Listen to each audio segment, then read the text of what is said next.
with you.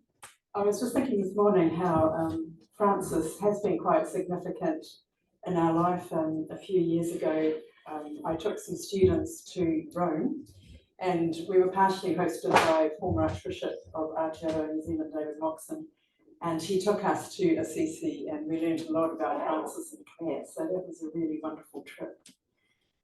So as you heard, I'm from Aotearoa, New Zealand. With my husband and family, we have been mission partners with the New Zealand Church Mission Society, and mainly in Congo, but also had time in Uganda and Rwanda. And I now work at CMS in Oxford teaching pioneer leaders. Pioneer is an odd term, would certainly not work in Aotearoa or Australia, I don't think, or North America either.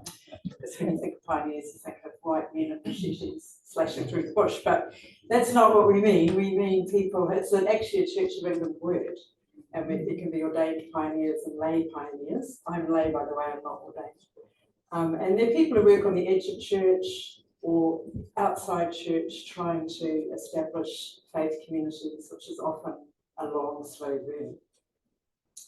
So that's what I've been doing for about the last 10 years. So just let me explain to you a little bit about what we're going to do this morning. As John has already said, I'll talk to you first, and then we'll have a break, and then Jeff will be online. He's going to be talking about listening to Mother Earth. He'll be talking about that today and tomorrow. I'm going to be talking about lament and love today and hospitality tomorrow. So as I understand it, you only meet every 4 years, and you're thinking about what it means to be Franciscans here and now and into the future, what it means to be the Society of St. Francis. And interestingly, we in our team at CMS have been engaged in a listening exercise for the last year. And these are the 4 questions we used. If you could go to the next slide, please. So we've had 4 inquiry questions that we've been thinking on, reflecting on, asking people about for the last year. And during my presentation, we'll have some breaks for group reflection. And I thought we could take those questions if you want to. You might want to do something completely different, but we found these to be very useful questions to think, what time is it? Who are we? Where do we see God? And what should we do now? So if you want to, I suggest those as some questions around which to frame your reflection. And I know Jeff has 3 different questions, although related. We came up with these completely independently, that he will also get you to reflect on more tomorrow, I think. So before we start, just as a kind of warm-up really, this was my bright idea, so you can curse me if you want to bring something from your context. And if you haven't got something, that's fine. You can describe it or you can pass. But let's just take 2 minutes, and I know, the noise level might make this a bit challenging, but just talk to your neighbour, literally for like 1 minute each. What have you brought from your context and why? Just 1 minute each, so 2 minutes, starting now, and I will tell you when to come back together. Just chat to your neighbour quietly.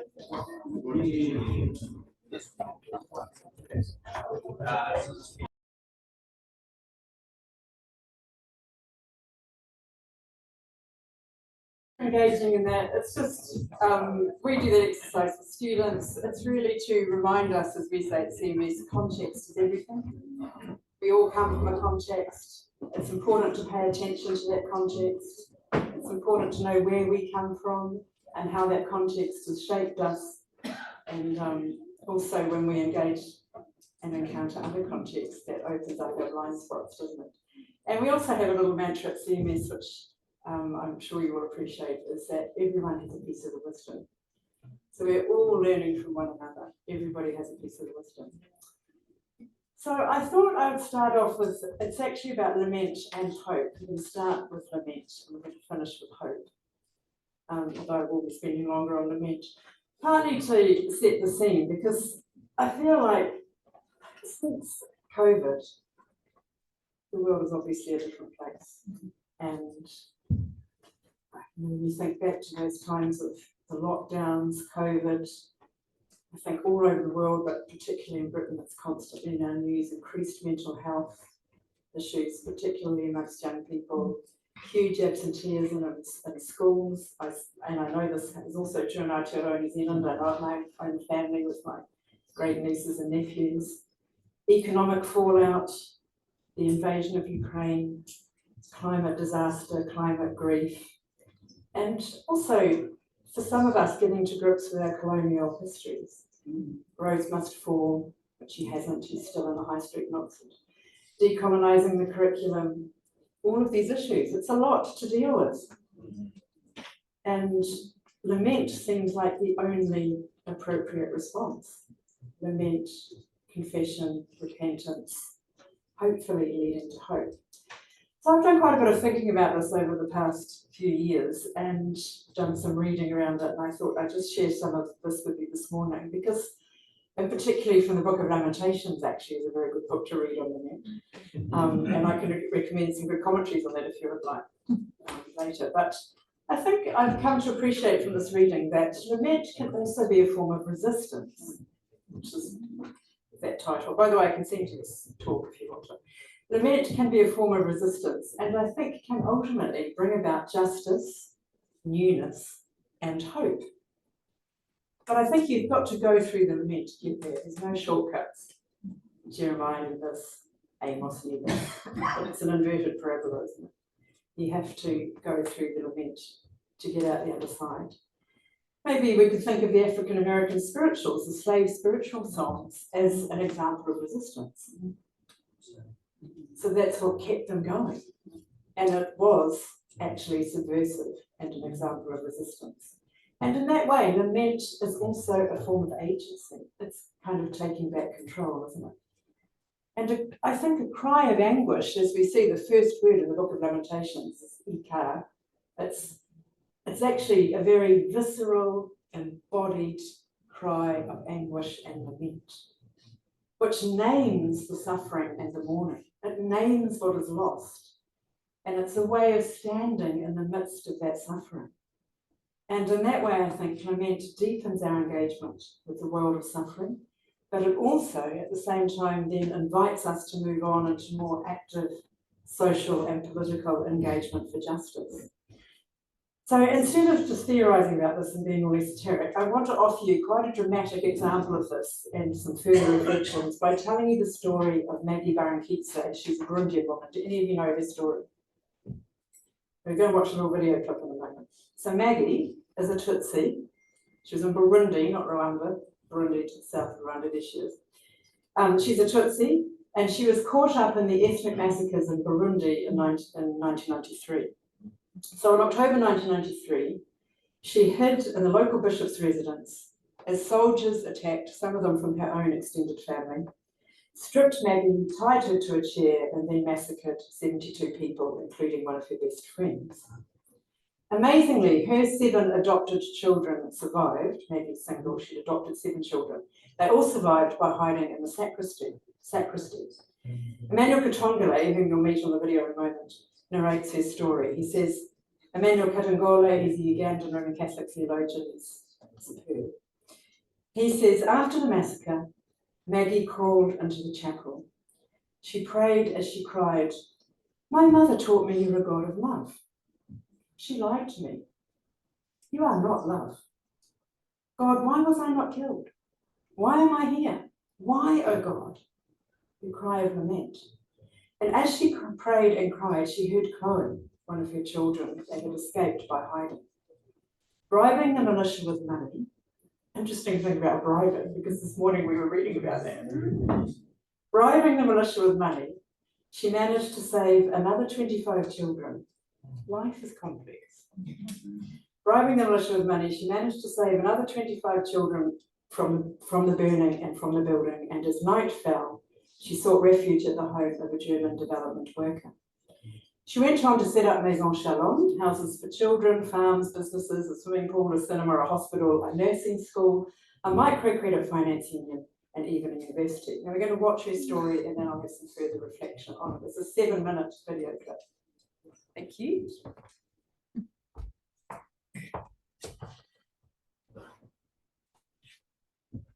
She calls it Maison Shalom. It's here in the Burundian.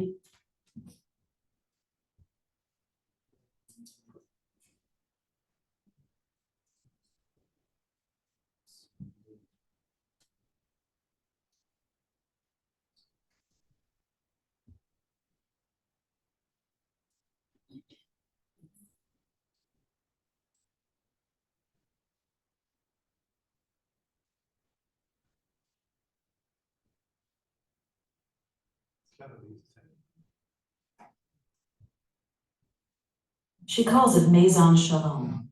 It's here in the Burundian village of Ruwigi that Maggie Barankitsi has transformed the lives of 30,000 orphans. Maggie has rejected Burundi's past of ethnic hatred, poverty, and genocide. Instead, she's writing a new story. She's created a place where children can be raised in a vision of love and God's abundance. Maison Shalom now includes a farm, hospital, movie theater, swimming pool, and mechanics shop, among other businesses. We Christians, our duty, it's not to go every day in the church and praying, and then it's to give back the dignity to the human person, because all the projects is surrounding this human person.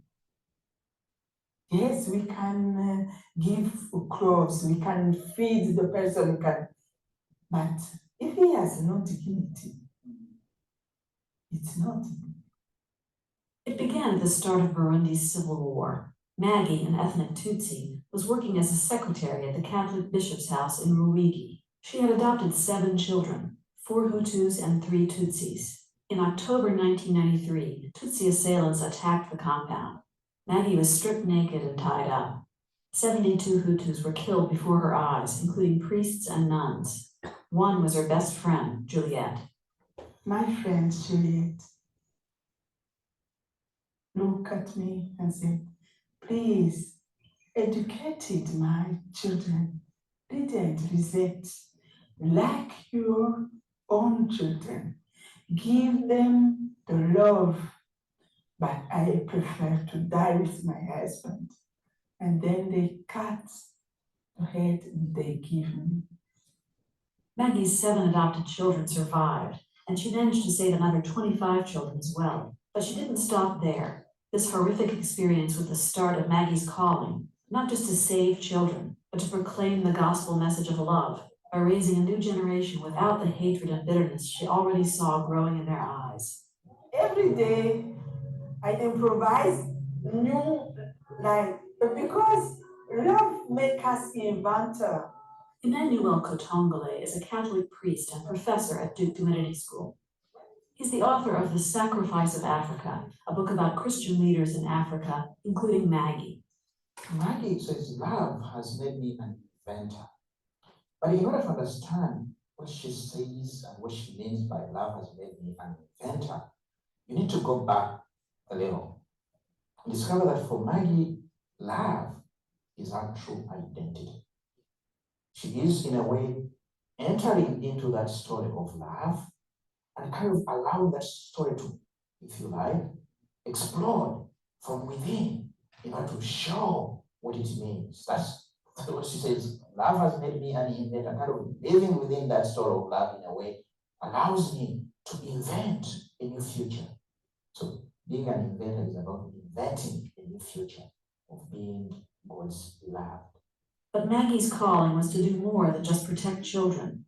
18 years after that terrible day, Maison Shalom is thriving. With Maggie as the visionary catalyst, Maison Shalom is building an enduring and sustainable institution. Maison Shalom challenges the notion that Burundi is a poor country. It challenges the idea that Burundi's 600,000 orphans cannot thrive, that hatred and ethnic divisions must continue.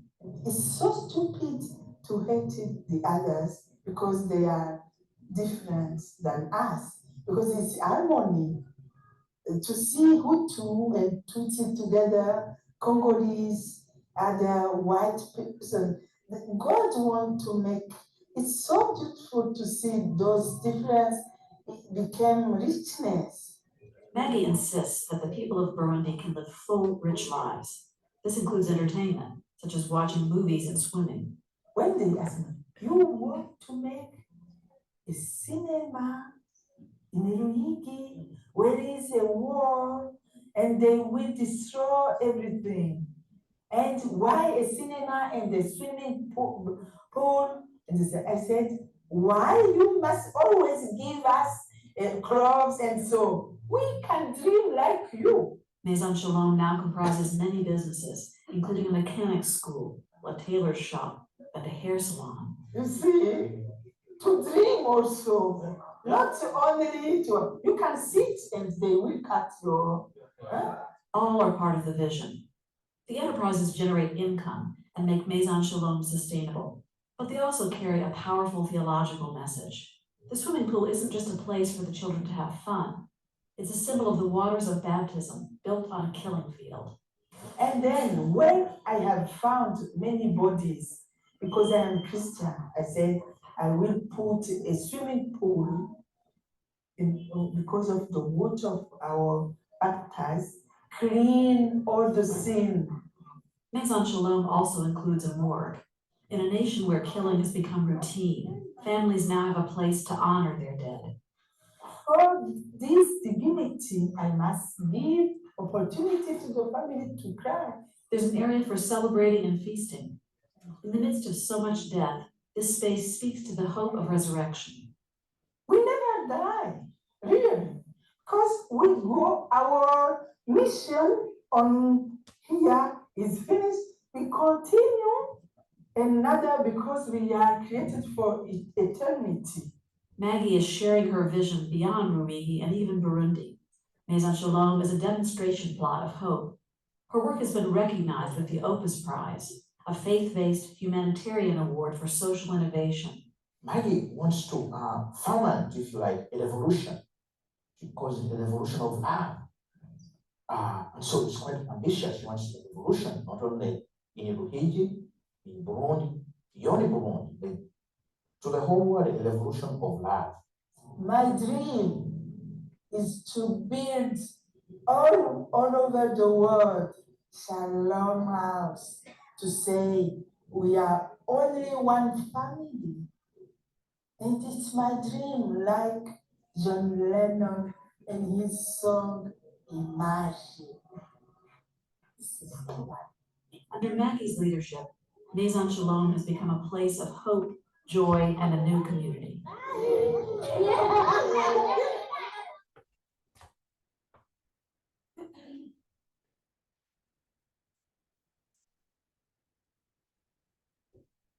So she's quite a woman, isn't she?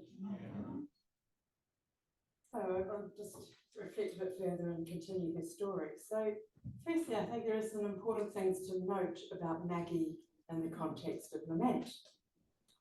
After the massacre, she experienced an incredible energy, determination and anger and love, all of which she turned into setting up Maison Shalom. But as we heard, the key driver for her was love. And we were actually reflecting a bit on that this morning, weren't we? Thinking about reflecting the beauty of Christ. She operates out of an excess of love, which is a basic theological principle for her. It was love that made her an innovator. And I love that phrase, love made me an inventor and dreaming for the future. In the face of all this trauma, she improvised and innovated so that the children could not only survive, but flourish. And she invented a new a community not only Tutsi or Hutu, but a community beyond tribalism. And just as I'm reflecting on this and speaking this, I think there are just lots of resonances for you as a society. Dreaming, innovation, a new future, a new community. And she came up with practical ideas for the children, as you saw, workshops, a salon, a cinema, a hospital, a swimming pool. And her love was deepened through her grief and lament. There's something about pain and suffering that is at the heart of love. I mean, that is the foundation of our faith, after all, isn't it? The cross, the crucified and resurrected Christ. There are things that can be seen only with eyes that have cried. That is a quotation from Archbishop Christopher Muziria, the Roman Catholic Archbishop of Bukavu, for only 2 years, 1994 to 1996. In the midst of civil war in Eastern Congo, he worked for peace, to build structures of justice and forgiveness and love.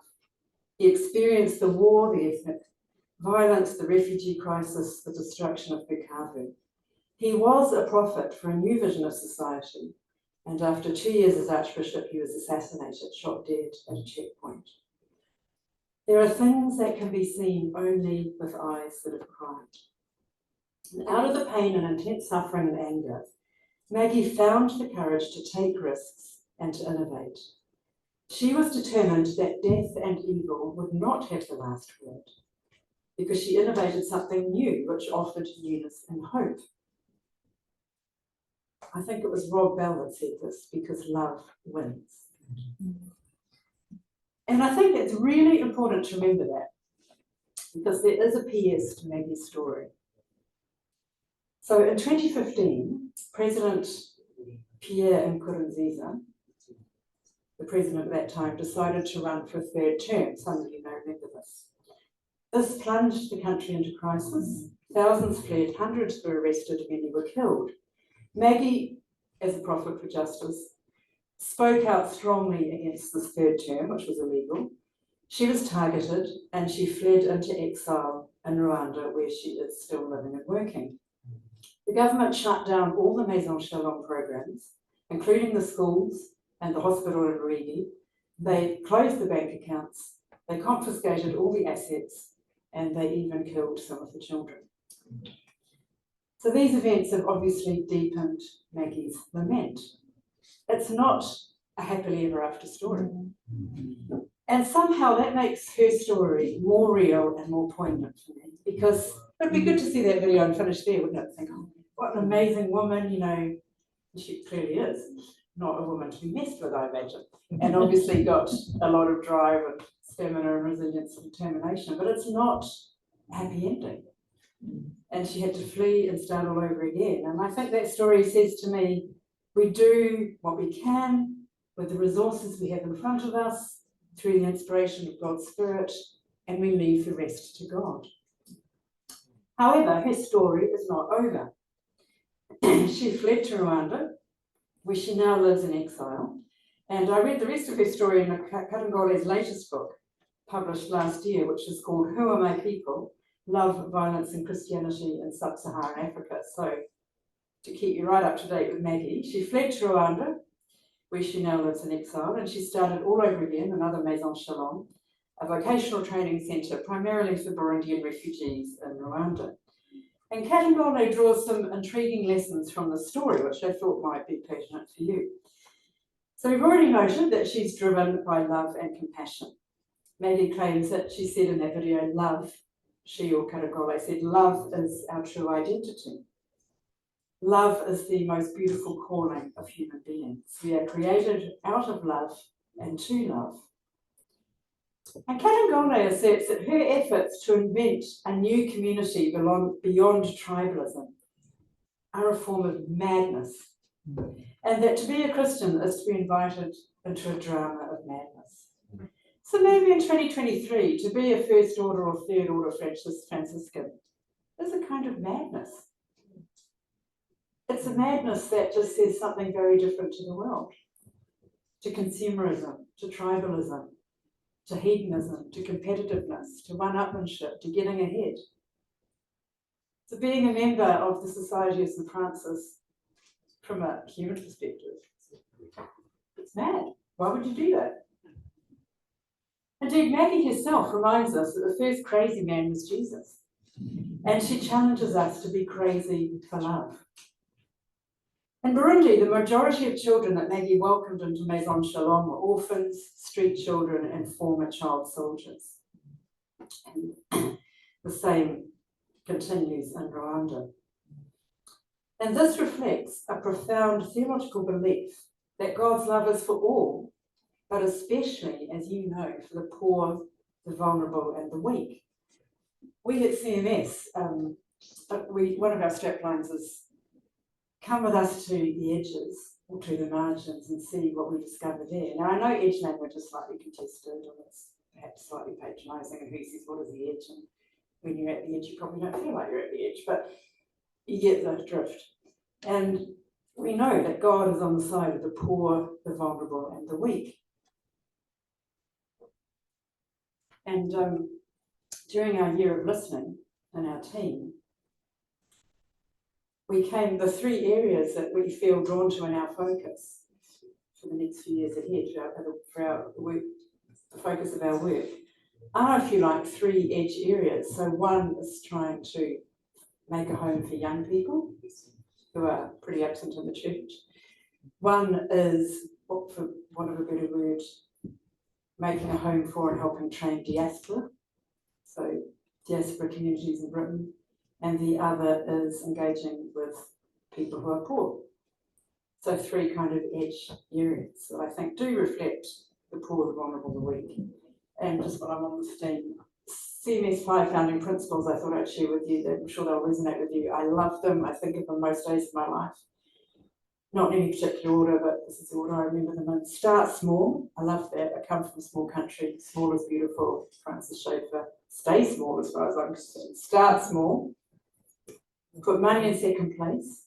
I know that's easy to say when you have money, but let's not obsess about money. Wish the Church of England could remember this with all its millions and billions the church commissions have. Probably all comes from slave trading.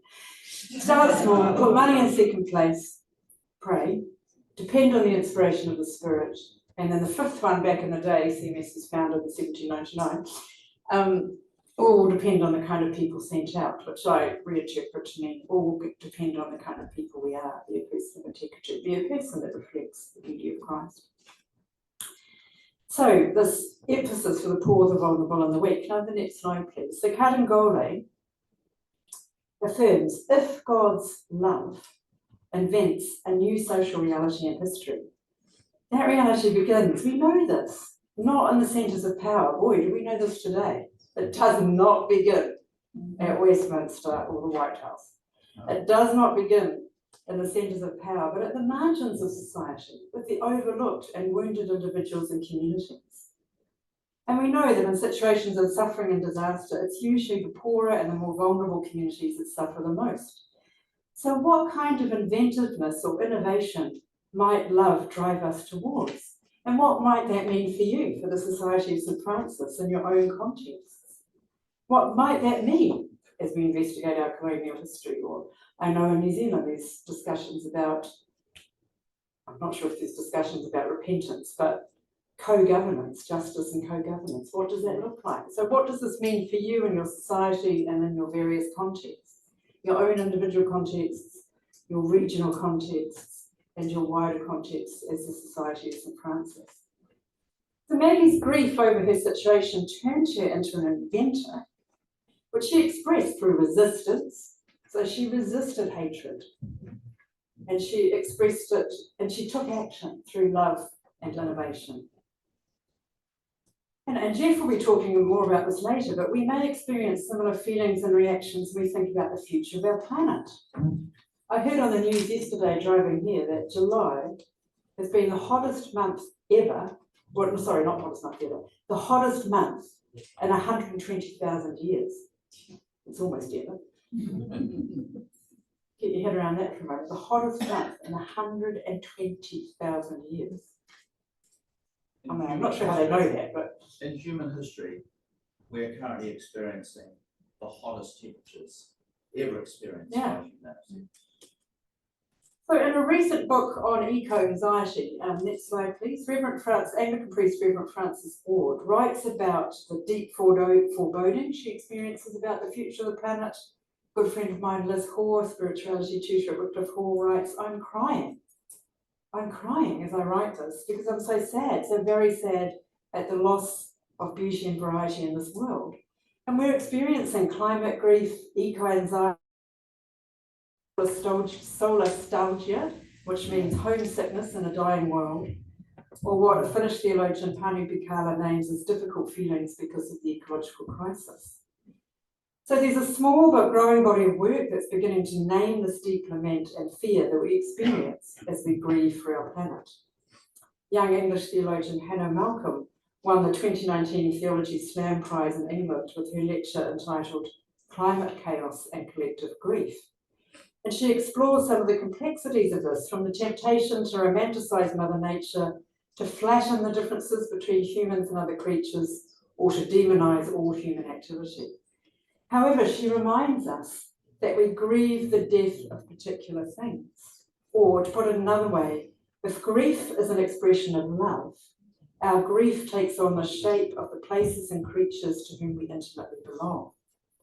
And she's got a very interesting book, which is a series of stories of grief and lament from different contexts around the world.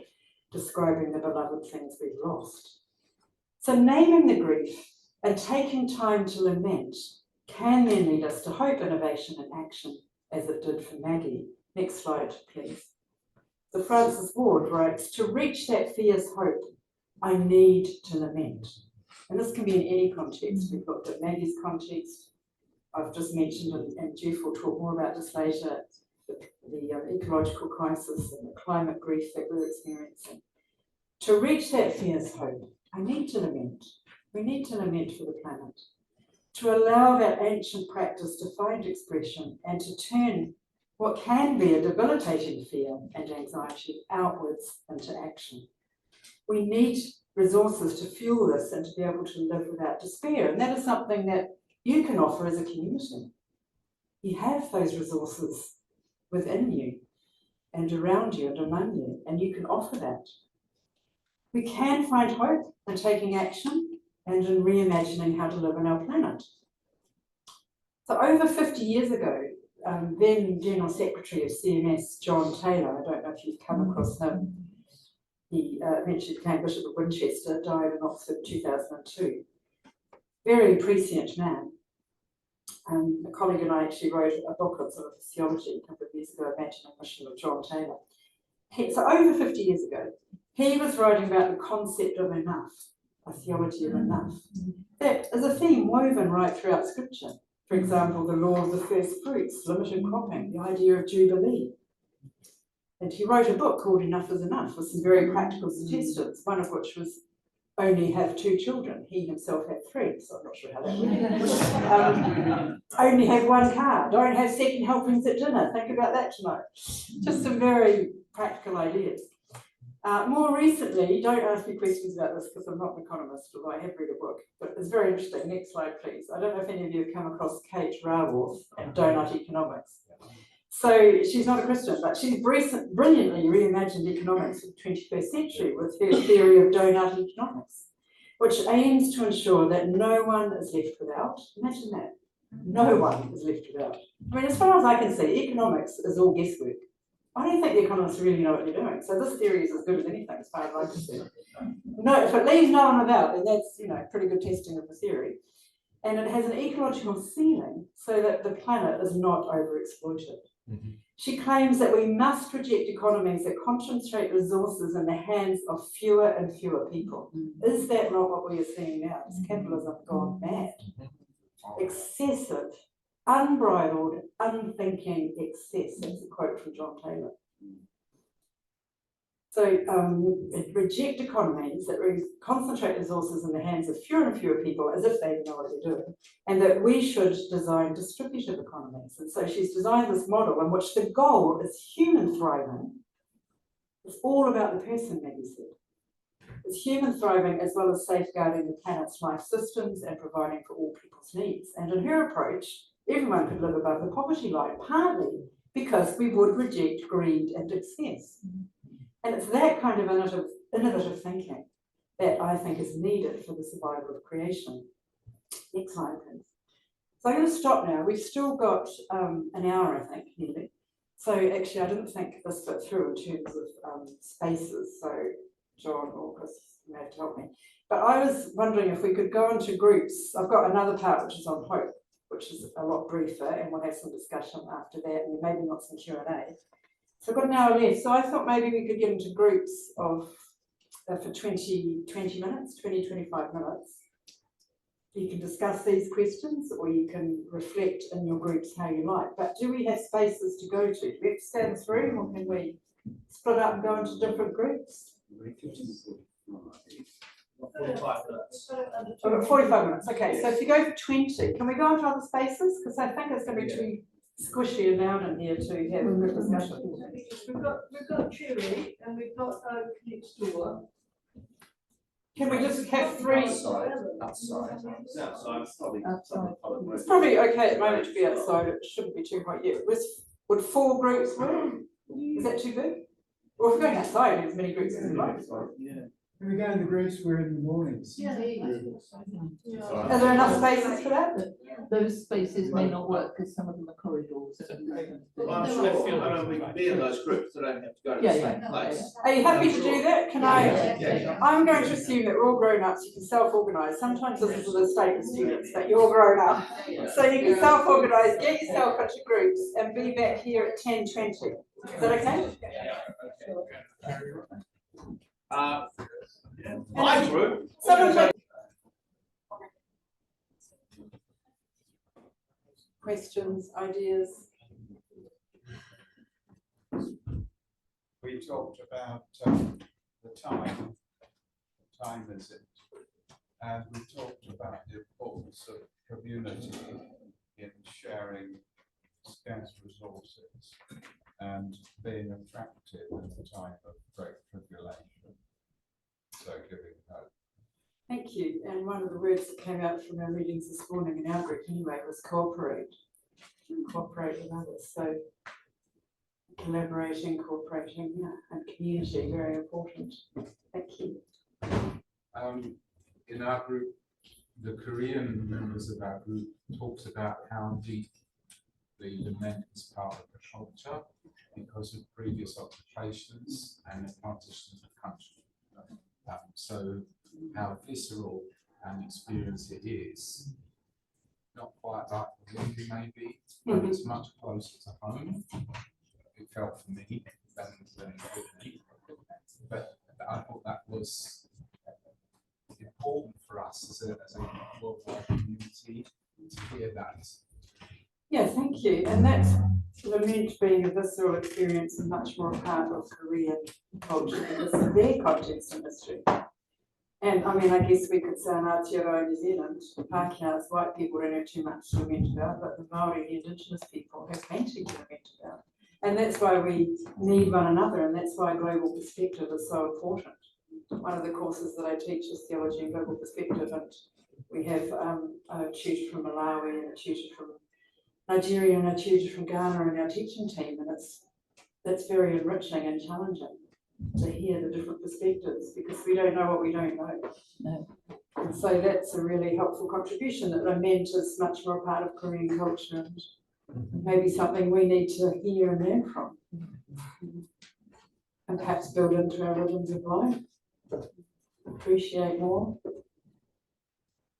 Part of our group talked about that grief and change go together, and that you have to allow time for grief to come out, and that it will come out at some point.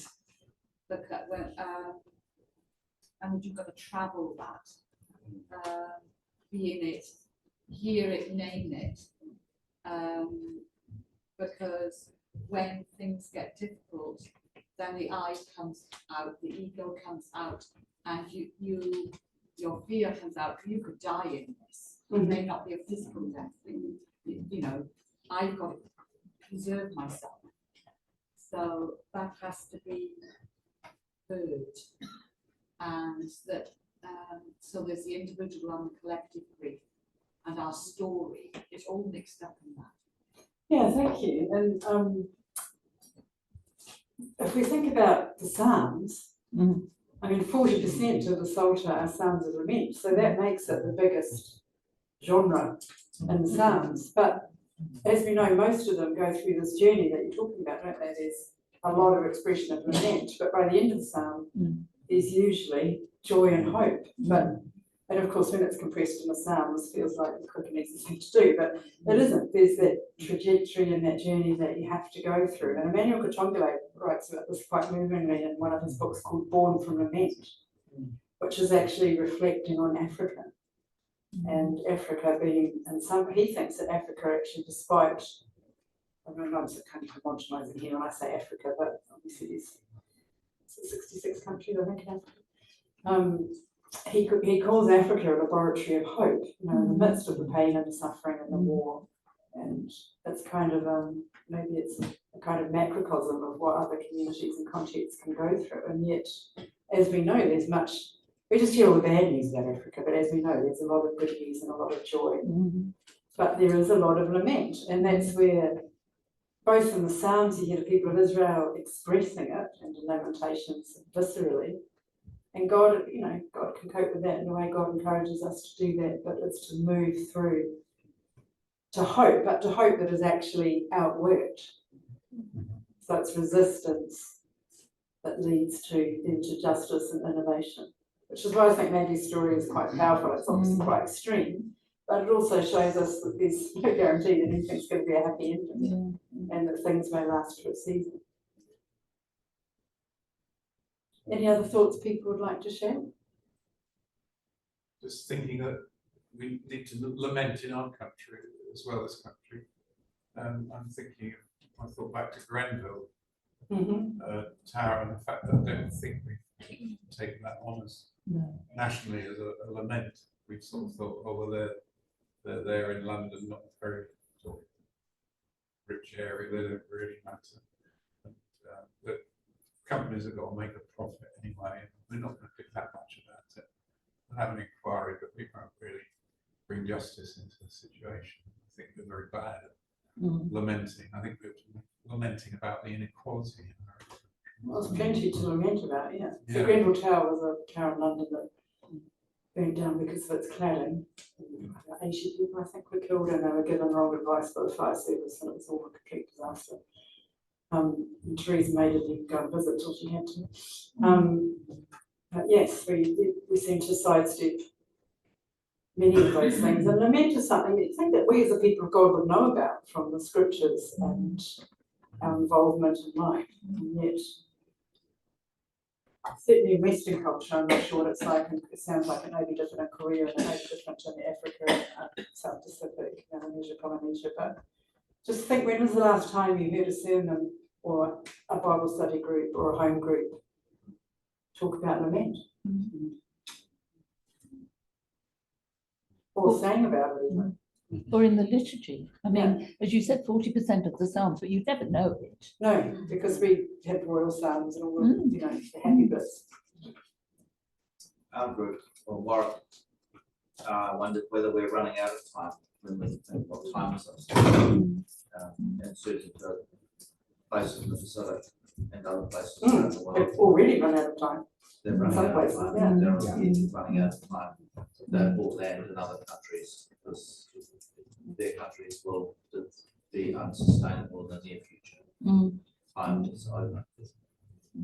Yeah. So it's urgent. Anyone else? We heard from PMG that the need to move towards areas of risk and to be peacemakers. Thank you. Yeah, peacemaking, very important. Which is what Maggie was trying to do in a microcosm kind of way, make peace between the warring factions, the tribal groups. So, of course, our faith is all about making peace, isn't it? And reconciliation with God and with one another. Jesus is the Prince of Peace. Well, let me just move on to hope so we don't stay in the slough of Desmond. And we may have time just to have a little more reflection on those questions. Can I have the next slide, please? So, back to Hannah Malcolm, this young theologian. As with Maggie, I think lament can lead to hope and innovation and to newness. Maggie invented and did new things. Sorry, just to interrupt. Sometimes the slides are the reflection of the lights. So when we've got new slides coming on, either you or Nick out can just turn them off, turn off the lights. You've got controls up here too. All off.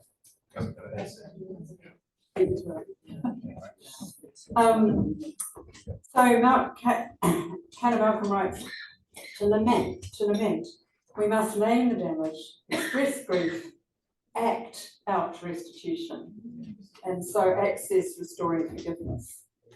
And then she says, hope, like lament, becomes a way of being in the world.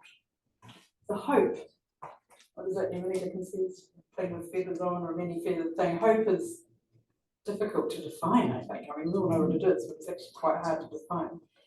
eco-psychologist with the intriguing name of Michael Apathy, which is slightly unfortunate, asserts that in order to deal with the climate crisis effectively, this is interesting, in order to deal with the climate crisis effectively, we need to do our own inner spiritual and psychological work. So we need to do our own inner stuff, as well as the outer work of activism and making real systemic changes in the world. So we probably should be turning off the aircon. Who votes turning off the aircon? Okay, we'll leave it on. But I mean, these are the kind of, we're going to have to suffer, folks. You have to make some changes. Like Maggie, we need to innovate for climate justice and change. That's partly why I put up Kate Raoul's, because we just had a brief discussion about that. Can we ever do it in a democracy? It's basically we have to vote for a lower standard of living. Well, that never happens. We have to flip a switch in our minds to think democracy is not going to enable this unless we get out of the streets, which young people are doing. Extinction Rebellion, Black Lives Matter, Me Too. It's the younger generation that obviously they see the writing on the wall. They're out there wanting, and I'm not sure if they're giving up their phones, but they're wanting change. So we need to innovate for climate justice and change, and it's important to connect with others in community, as you said, to do this together. Draw on resources like and organisations like Arosha, you know Arosha, the Christian organisation on ecology and climate change, Extinction Rebellion, and New Zealand Climate Justice Aotearoa, Forest and Bird Society. I mean, there's plenty of organisations out there, and we worked this morning. We Cooperate came out. We've talked about community connection, collaboration. We can't do this by ourselves to bring about change and hope. So maybe that's something that, as a society, we need to think about who to partner with. How can we be better together? How can we work together? And I just got one final long quotation from Ron Williams and then a poem. So this is in 2 slides from this quotation by Ron Williams about hope, former Archbishop Ron Williams. Hope is a condition here and now, not a foretelling of what lies ahead, and certainly not an inoculation against loss, but the affirmation that God is bound to the finite reality that God loves, and it's God's business to honour that binding. I guess an archbishop could say that to God. Meanwhile, we keep ourselves open to the God who acts and speaks in the present, and we labour at whatever we can do to prevent catastrophe, even if we're fearful that it's all too late, which it is for some places in the South Pacific, as we heard. We still celebrate the swallow in the moment. Anticipating loss can be a way, that should be 2 words, sorry, can be a way of slipping away from a gift that is here and now. Without the celebration now, the loss would actually be softened in a strange way. The risk of loss gives the joy a kind of fierceness. So, I mean, I had to read that a few times to get around it, but as you often do with Williams. But I think it's as good as you can get when it comes to trying to articulate hope. And then I'm going to finish with a poem, and then we've got 5 minutes if you have any questions, or we can go to coffee early. So actually the next slide is just the 4 questions again, because I thought we might have time to think about hope. Perhaps we can just do that collectively after I've read this poem, because actually the poem I think is more understandable than Rowan. Please be a problem. So this is a poem by Denise Levertov, who's one of my favourite poets, called Beginners. So it's on the PowerPoint. It's the first verse. But we have only begun to love the earth. We have only begun to imagine the fullness of life. How could we tire of hope? So much is in but. How can desire fail? We have only begun to imagine justice and mercy, only begun to envision how it might be to live as siblings with beast and flower, not as oppressors. Surely our river cannot already be hastening into the sea of non-being. Surely it cannot drag in the silt all that is innocent. Not yet, not yet. There is too much broken that must be mended. Too much hurt we have done to each other that cannot yet be forgiven. We have only begun to know the power that is in us if we will join our solitudes in the communion of struggle. So much is unfolding that must complete its gesture. So much is in bud. So that's my input for today. We can go back to the questions if you want to, or I don't know, we've got 5 minutes. I don't know if you have any Q&A, or actually just let me recommend another book. I've forgotten the name, sorry, but that was it has read from, she's from New Zealand. I haven't read it yet, but Leah has. Okay, this was my read of the lockdown. Braiding Sweetgrass, Indigenous Wisdom, Scientific Knowledge and the Teaching of Plants. She's actually written, she's an expert on moss. My husband is a moss murderer. He goes around getting rid of all the moss. I know, in our driveway. I keep telling him he's a moss murderer. Robin Moore-Kimmerer, she is a citizen of the Potawatomi Nation of America in the United States, and honestly, it is absolutely fantastic. It is all about, in fact, I'll be quoting some of it tomorrow. It's about our relationship with creation, and it's just some stories and vignettes and fantastic story of how she takes her students out into the Delta region of southern America. They basically just, so many people have not put their hands in the dirt or their feet in marshes, and just getting the students close to creation in a way. You know, people don't even know that they think that all veggies come in a plastic bag at the supermarket, you know, things like that. So it's really well written. I love that book. So what was it again? Braiding Sweetgrass, Robin Moore-Kimmerer. I hope she writes another. And you can dip in and out of it, so it's like little short, very short stories. It's not audible. That was a lovely lockdown read. She reads it on.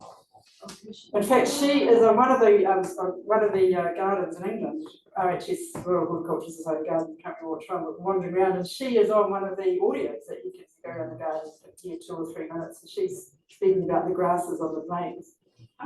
She's really good. Question? In your role as running lots of courses on pioneer ministry, in a nutshell, could you talk to the group about the skills that you think that helps people who engage in that course? So we talk a lot about, so our words are imagination, creativity, risk, finding a way where there's no way, probably breaking rules. Obviously, this is all within faith. Disruption, Disruptive innovation. So yesterday, I could put this PowerPoint up and show you if you want, but have you heard of Greenbelt? Yeah. So it's a festival of faith, arts and imagination, and I absolutely love it. So we were there, it's the last weekend in August, and my standout event at Greenbelt was these 3 Aussie women, a good catch circus. I don't know if the Australians know them, if you've ever seen them, you've got to see them. So the 3 women, they're like acrobats. One was 63, I thought I've got to up my game. The 63 and 2 women about 30, and they did things you cannot imagine with chairs. They'd stack chairs up, funny angles, they'd stand on top of them, they'd stand on each other's shoulders. One of the acts was putting a chair on their hips, and another one would stand on top of that chair, and they'd fall over and they'd catch each other. And the whole time they were doing that, they were having a dialogue about what it means to be a woman and their mothers. And I went twice, it was on twice, so I went the second time because I was sitting next to my husband who's a GP, and he was so stressed they were going to break their necks. I couldn't concentrate on the dialogue, so I wanted to get the dialogue the second time, and it's just absolutely fantastic. But the reason I'm telling you this story is because yesterday we had a team day, and I looked up their manifesto, and I changed their word circus to pioneering because I loved their manifesto, which is, if I can remember, it was about, actually I'll read it to you because I think I've got it on my phone. Have you got a minute?